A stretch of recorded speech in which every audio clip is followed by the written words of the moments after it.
Today he is giving a 6 to 8 minute speech, number 2 from the Storyteller's Advanced Manual. Let's get personal. With his own life of bounces in his speech, Zig-Zag, I give you Greg Henning.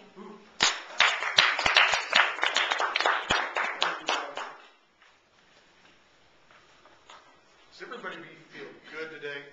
Yes. Yes. Does everybody know who you are? Yes. No. Do you know where you're going? Yes.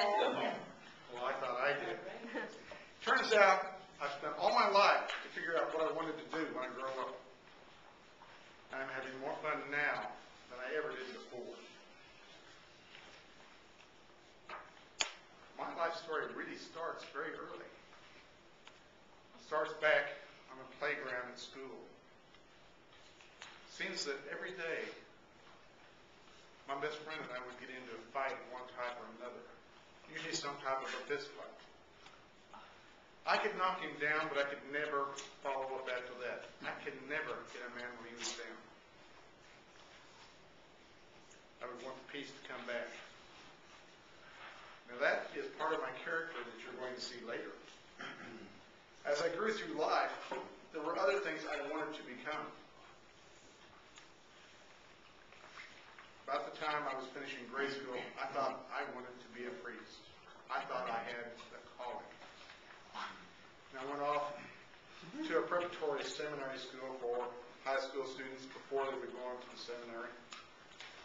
My freshman year. And about that same time, I hit puberty.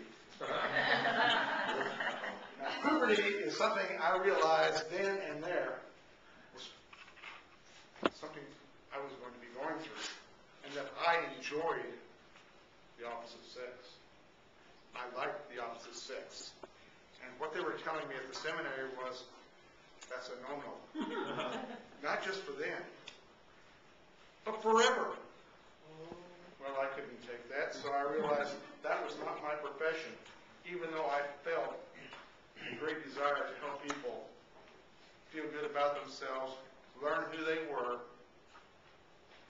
and feel an ability to go forward with their own sense of dignity.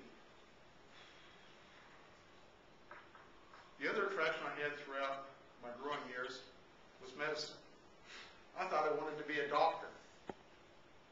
Nobody in the family had ever been a doctor. Nobody had ever gone to college. And I was in Albuquerque, New Mexico. There was not at that time a medical school in the state. And my scores in college were not that good, especially in the sciences. So I realized I was not going to do that. I got married early, and my wife suggested, when I told her I wanted a degree in political science, oh, you're going to be a lawyer. That sounded good. I said, yeah, that's what I wanted to do, so I came to Houston. I went to law school. I got a law degree. But the one thing I missed was I did not know what I wanted to do after I had the law degree. I saw the law degree as the prize. That was the exit of what I was going to be doing. That is not the exit. That is the beginning. So by not knowing what I wanted to do, I did what everybody else was doing, what I thought lawyers were supposed to do. I bounced all over the place. I zigged over here. I zagged over there. That's what my life was. I was good at what I was doing, but it wasn't fulfilled. I tried a capital murder case 3 years out of law school solo. Now, of course, I did not win that case on the appeal, but the appeal came out with a 4-2-3 decision. So it was a split decision, which is pretty good considering I had a signed confession given to a Texas Ranger.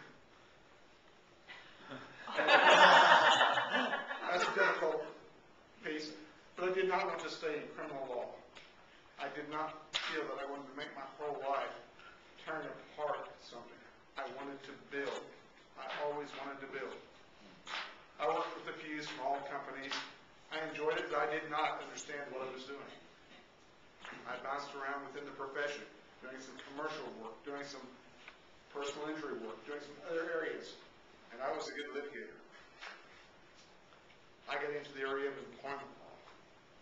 Wanted to work on the side of business, but I could not get that. So I ended up starting to represent some plaintiffs who had been discriminated against in their employment or believed they'd been discriminated against.